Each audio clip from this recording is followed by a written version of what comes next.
Second piece of hugely positive news, and I'm not, you know what, before I even get into this, let me go ahead and say, because this is positive news.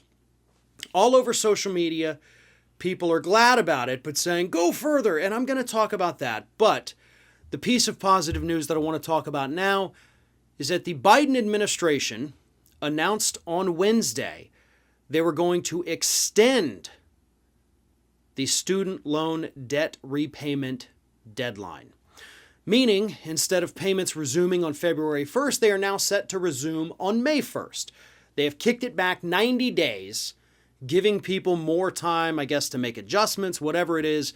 Those 3 months mean the world to people suffering under the burden of student loan debt. And this wouldn't have happened, and this is really the positive part of the story, this wouldn't have happened without the push from the public for the administration to do this. That's the real positive part of this story. That the activism worked, much like actually with the COVID tests. Yet a week and a half ago, Jen Psaki kind of laughed it off during a press conference of, what, are we supposed to send a test to everybody? Give it to them for free? And then after pushback, they're like, okay, we are going to do that. Same thing with this student loan repayment. People have been pushing them, warning them. Even economists have been warning them.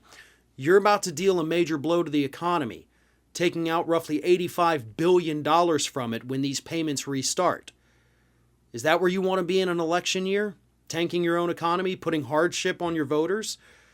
And the administration says, okay, we're going to kick the can down the road 90 days.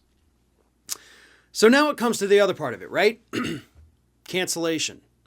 Full-blown, absolute cancellation. And of course, that is what a lot of people are pushing for. To be honest, that is what I'm pushing for. That is what I want to see happen in this country. That's what needs to happen. Yes, I understand all the arguments on the other side. You took out the loans. You're responsible for repaying them. What do we do next? Pay off your house? Well, yeah. You want to get people into homes? You want to get them off the streets? You want to give them the opportunity for a real chance at a better life? Yeah, you could. You should. So I am all for 100% full-blown student loan debt cancellation. Short of that, I'm in favor of Biden keeping his campaign promise, which is to pay off $10,000 of everybody's loans. He did make that promise. It's still on his Twitter. You can go and see it yourself. He said he would do that. And of course, we can talk about the economic impacts of that, which, some people, that's the only thing that matters. So I went through, compiled these statistics, looked at some old studies from earlier this year. Here's what we have. Right now, as of today, we have $1.57 trillion in student loan debt held by more than 40 million borrowers.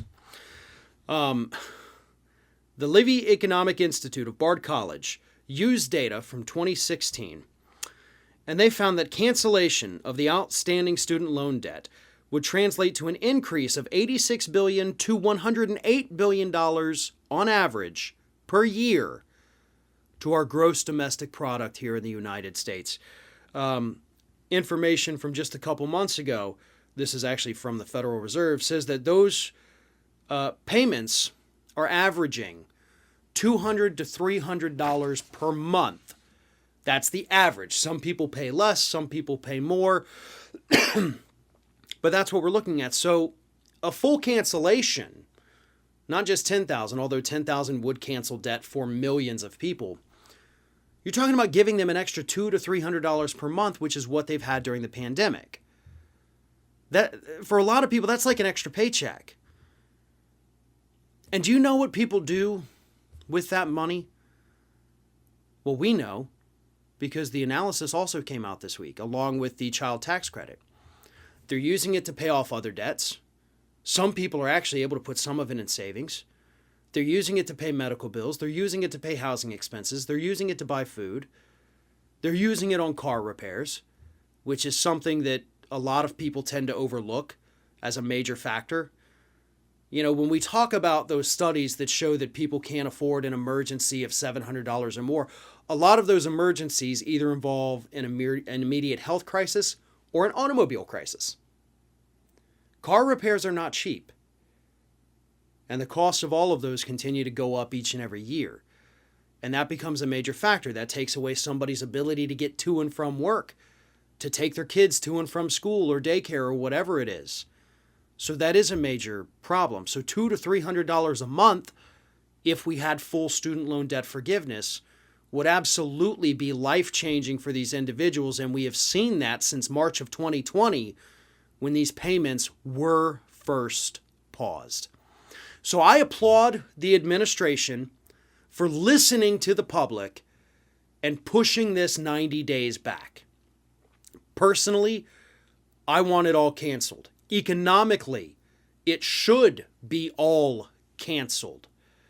Zero it out, change people's lives for the better, and of course the other side of that is certainly, would certainly help Democrats politically in the midterms. Look, we got to take a quick break. I'm Farron Cousins, sitting in for David Pakman. You can find me all over social media at Farron Balanced. We'll be right back with more of The David Pakman Show. The only streaming service that specializes in documentaries is CuriosityStream, and you can get CuriosityStream, one of our sponsors, for just $15 a year when you use my link below.